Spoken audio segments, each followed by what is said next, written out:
Всем привет! С вами еженедельная передача «Пятничный вечер». У нас в гостях сегодня Антон Васильев. Привет, Антон. День добрый. Так, Антон, первый вопрос. Почему Антон Биги? Что это означает?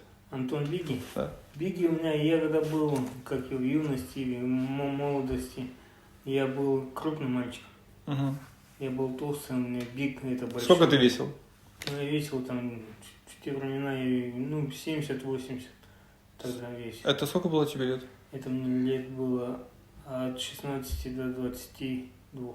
Это очень много, да, получается? Да, вес? в те времена я тяжелым ребенком был. Угу. Ну вот я оттуда на биги-биги у меня чисто так увеличивал и осталось. Вообще тогда расскажи о своем детстве. Вообще, чем ты занимался? Детство у меня замечательно прошло. Родители помогли, мама, папа, все сестра, семья помогли, очень хорошо помогли. Детство, как у всех детей. А где ты рос? Ты из Якутска? Нет, я рос отсюда, 1000 километров, город Удачный. Я там вырос. Студенчество твое? Учился? Есть образование? Я здесь студенчество провел свое. На кого учился? Я по образованию горный инженер. Угу. Я шахтер. И почему по образованию не работаешь? По образованию мне работать запрещено, потому что по состоянию здоровья мне нельзя там работать. Нагрузки давать, все это. В шахту спускаться мне нельзя. Потому что на ту травма есть, черпанная мозговая. И здесь. Мне из этого нельзя. Так, а что с тобой случилось? А я в 2006 году неудачно прыгнул и упал вниз головой. Как я тогда шею не сломал, врачи удивляются. Но вот тут такая есть дырочка в черепе, на полсантиметра она уходит вниз. Откуда ты прыгал? Со второго этажа хотел допрыгнуть до козырька. Сколько было тебе лет, получается, тогда? Мне было 22 года, молоко на губах не обсохло. Я маленький был. Сам знаешь, в те года юность, ты все можешь, такое. И после этого ты решил встать на путь добра, да? Получается, нет? Я как-то рассказывал. Нет, на путь добра у меня не было такого понятия, вставать туда. Я с детства был такой. У меня мама училась у белого шамана. Она угадалка, можно так сказать. А отец у меня не любил жизнь. Он у меня оперативный. От отца пошла мне любовь к жизни, а от матери пошла любовь к земле. И во мне это все копилось. И когда я разбился, я пережил все это. Антон, туда нельзя, сюда нельзя, но все то, что тебя берегут, и я оставайся дома. А я по характеру, я бунтарь. Я не могу так сидеть на месте. Я начал работать над собой. Но первые дни, когда я из комы вышел, я не мог, я был в шоке, когда, где, кто я, как здесь. Почему я здесь? Вчера вроде гуляли, а сейчас лампа горит. И я был в шоке тогда. Ну, когда я из комы вышел, я не мог разговаривать, ходить толком не мог и ничего. Ну, представьте, человек полежал почти месяц в коме. Вот тут у меня дырочка есть. Через эту дырочку я посыпала еда в желудок сразу. И все. Когда я из комы вышел, я весил вообще маленький. И сколько весил-то? Я худой был. Похудел очень сильно. И как сказать? На то это моя судьба, можно так сказать, да. Так и после этого ты решил заняться волонтерством. Что тебя сподвигло на волонтерство? Не, волонтерством я занимался до этого, я же повторяю. Нет, ты Я так до же этого убирал все мусор? до этого все убирался, все так делал, помогал людям. Я когда из комы вышел, я спрашивал у Бога Вселенной, почему меня, за что, за какие грехи? Я же всегда жил по соображениям совести. Помогал людям по возможности, тут собирал мусор. Так и не получив ответы, я уже понял, когда это. И я все ради добрых дел.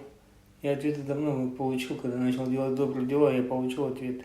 И сейчас я ясно знаю то, что я тогда разбился, все ради добрых дел, ради чистоты, ради оказания помощи, ради сохранения окружающей среды.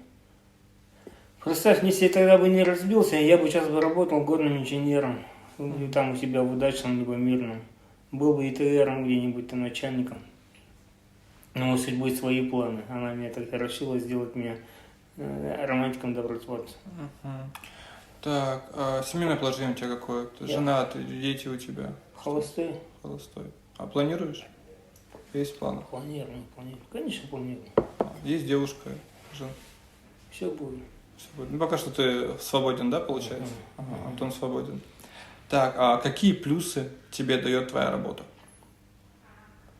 Я бы не назвал свою это работу, это мой образ жизни. Я живу этим своим образом Ты жизни. только этим занимаешься, получается? Нет у тебя никакой основной деятельности, помимо этого, ну, которая деньги тебе приносит?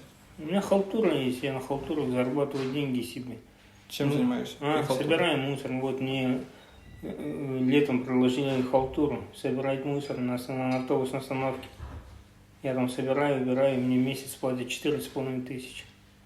Также есть одна точка, я также помогаю человеку, мне он платит 3 тысячи. И вот на этих халтурах я живу. Ну, по сей день этим же и занимаешься. Ага. Так, и люди спонсируют тебя. У тебя в шапке профиля есть номер карты твоей. Ну, плюс-минус, если не секрет, сколько в месяц поступает тебе туда денег? Вообще люди активно или в этом плане? Я тебе могу сказать от 5 тысяч до 30 тысяч в месяц. Ну, тебя это устраивает, да? Так, не стрёмно ли тебе убирать мусор? А если я остановлюсь, лучше не станет, представь. Я остановлюсь, вот я уже буквально месяц не собираю мусор, потому что пандемия вообще жестко косит. У меня моей маме 75 лет. Ты боишься заразиться? Да, я боюсь ее заразить, и мы уже болели в прошлом году, а в этом году зимой. Я боюсь, я и так не хожу. Ну, помимо коронавируса же есть еще другие болезни, да, в мусорках, там, туберкулез, там, с бомжей может что-нибудь подхватить. Вообще, ну, ты не боялся ли этого? 11 лет этим, да, уже, по-моему, занимаешься? У меня 13 год делаю доброе дело. И не было такого, чтобы ты зацепил что-нибудь? Не, я всегда аккуратно работаю. Я ангел-хранитель безрешетный. Так, какие у тебя планы на будущее? Может, какие-то проекты у тебя есть? Планы на будущее, у меня очень много планов на будущее. У меня есть проект «Чорон добра». Чорон добра? Чорон добра. Ага. Это свой чорон, из которого пьем кумыс. Так, и что он означает вообще? Что будет в этом? Любой участник, он наполняет его добротой. Своей энергией доброты наполняет. Такой проект я хотел в прошлом году запустить, выйти на федеральный уровень, Камчатский район, принять участие, Камчатский край, то есть. Туда ввести гуманитарную помощь и раздать по семьям, попавшим в трудную жизненную ситуацию. Так, и сейчас у тебя твой проект на какой стадии находится? На стадии формирования. Он уже год, получается, на стадии формирования? Не, у меня по Якутии, у меня прошло 5 этапов, по Республике Саха.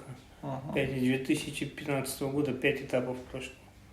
Принял участие. Скажи, Последний этап, это 5-й этап, получается, это Нижний Бестях. У Лука Евгеньевича. Они запустили проект, но он охватил полностью, не полностью все районы охватил, он ближайший район охватил здесь. Заречные улусы, Намский улус, город Улус, потом Хатасы. То есть вы собирали гуманитарную помощь и везли туда? Так получается? Это эстафетная палочка. Вот ты собрал свою помощь, передал тебе. А ты среди своих земляков раздал эту помощь. А там объявил помощь, а надо передать, вот, например, туда. Ты собираешь помощь, передаешь Чорон и все. То есть, если мне нужна помощь, как я другому человеку помогу? А люди несут любую помощь. То может быть от ручки до самолета Боинга. Вот так. В нем все принимают участие. У людей пока нет сайта, они не могут понять. По-другому думают. Значит, твой основной план это проект Чорон, да? Да. Ага. Помимо этого, никаких проектов у тебя пока что нет? Проектом. В этом году сгорело очень много леса, 8 миллионов гектар леса. Очень много конкретно сгорело леса. И я совместно с добровольцами со штаба по тушению пожаров и с окружной администрацией села Магарас запустили проект «Жизнь лесу». Я этот проект сначала предложил Владимиру Максимовичу, это глава Магараса. Давайте здесь сделаем, мы поможем вам, там я найду спонсоров, поработаем. Ну хорошо, давай. Это еще озеленение леса, да? Нет, мы из леса, мы создаем, мы не садим там, это как его, сеянцы, подобие такого, это бесполезная сеянца. Мы создаем благоприятные условия. Мы вывозим оттуда мусор, естественно мусор. это швартки, это валежник, это сухостой, который образовался во время пожара. Ну вот лес прошел, валежник упал в дерево, и оно будет стоять там годами гнить. И все. А мы это, как мы его вывозим и бесплатно отдаем местному населению. Мы буквально несколько семей обеспечили дровами на зиму. Примерно один борт УАЗа, это сколько стоит? 8 или 7 кубов стоит 6 тысяч. Вот мне люди говорят: Антон, почему ты не работаешь на окраинах, например, на Грейсе? Либо 17 квартал я работаю, уже очень много работаю. На Грейсе я тоже работаю. Люди хотят видеть, чтобы я прошел, было много мусора. Как люди хотят видеть зрелище, чтобы было очень много мусора. Да у нас в центре города очень много мусора. Ну, вы поймите, вот мне многие люди говорят, почему когда хайп хотят сделать, они едут на 17 квартал. Они людям показывают, вот какой грязь, какая мусор. Вот смотрите, 17 квартал. Если взять по-честному, то наш город будет грязнее 17 квартала. Это центр города, это Октябрьский район, Губинский район, автодорожный. Если взять по округам, то это очень грязный этот город будет. Даже возьмите центр города, вот там очень много мусора. Я за свое время там вывез тонну мусора буквально. Ну, все равно на квартал зайдешь, там очень же грязно. Да не, на квартале мусор в основном там, где санитарные точки. Где это для сбора жидких бытовых отходов. Стоит, они наполняются, эти, как его. Собаки, да, их не вывозят, поэтому копятся. Их не вывозят вовремя, и все, они это разливаются повсюду.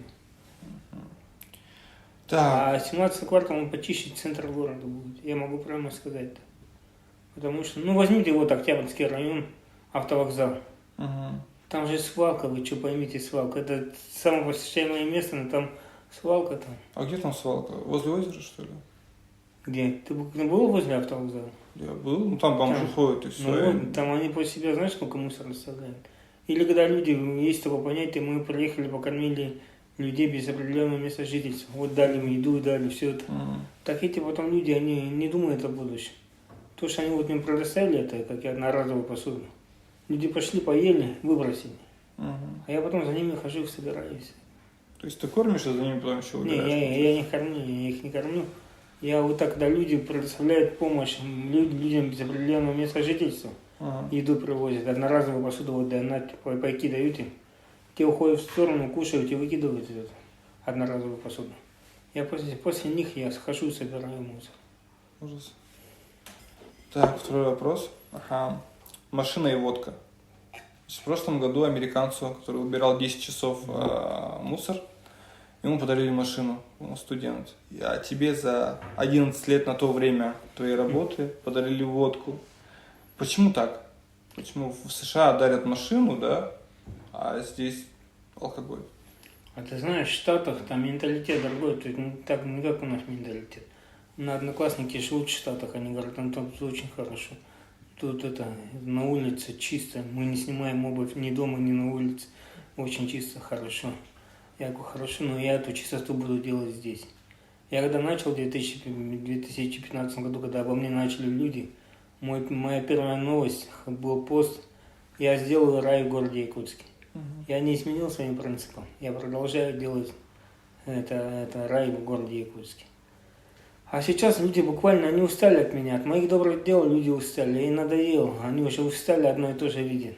А люди понять не могут, почему я это делаю, зачем это делаю. Они не хотят понимать, они просто думают, дошло до того, то, что некоторые люди меня считают, то, что я обязан убирать мусор. Некоторые люди мне пишут: адреса, Антон, убери здесь. Я говорю, да, я уже не стал обращать на них внимания. Если да, раньше было, я с ними ругался, а сейчас уже забил на них и все. Так, а хотел бы ты, чтобы правительство там, города, что тебе подарили, весомее, чем водка? По поводу бутылки водки, вот я отошел от темы. Бутылку водки подарил частная организация проводила. Она за это привлекла всяких спонсоров. ФПК Якутия привлекла, АТБ банк еще привлекла для этого, как его. Они хотели провести, чтобы это был, в будущем был хороший, как его, премии выдавали. Когда мне подарили бутылку водки, я был очень удивлен. Я разъяснял это, как и коробку, я искал деньги. Вроде премия, деньги должны были быть. Не было денег, я ладно. То есть они позвали сказать, что они дадут тебе денег, да? Ну, премия. Я думал, премия это и есть деньги, а там пузырь подарили. Я говорю, что с ним делать, я потом отдал его тем, кому надо их. И все.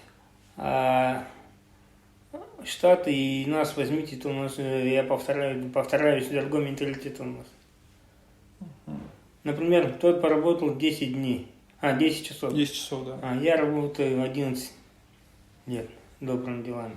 Мусор собираю.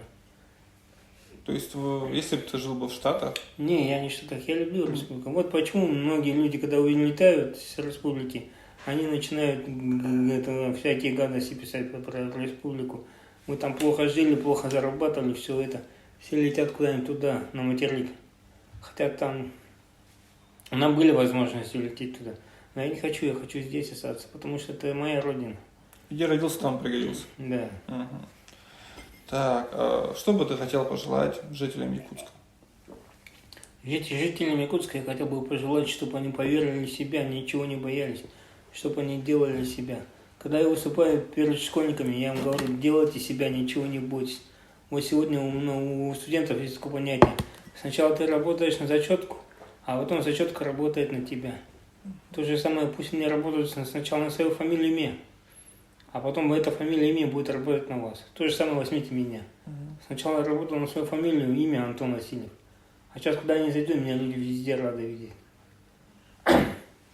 И вот меня многие люди спрашивают, какой глава города был лучше. При мне поменялось несколько глав. Это был Юрий Вадимович Заболев, кажется. Да, Заболев. Да. Потом Арсений Сергеевич, Сардана Владимировна и сейчас Евгений Николаевич. Самое лучшее при мне это был Арсений Сергеевич, потому что я заходил в кабинет, почти убивая дверь ногами. Свободно заходил. А сейчас, когда я попытался зайти в кабинет к главам Сардане Владимировне, надо записаться. Я был так удивлен, какого записываться, вы что? Потом к Евгению Николаевичу тоже записываться надо. Там у них бюрократия очень большая, сильная. Смысла нет, а зачем? И вот это все люди хотят перенести, окружную администрацию хотят перенести на 17-й квартал. Не надо этого делать, Это была хайповая новость. Я думаю, Евгений Николаевич так не будет делать. Потому что это окружная администрация, это история. Ее надо, пусть будет это, как сказать, там пусть они работают.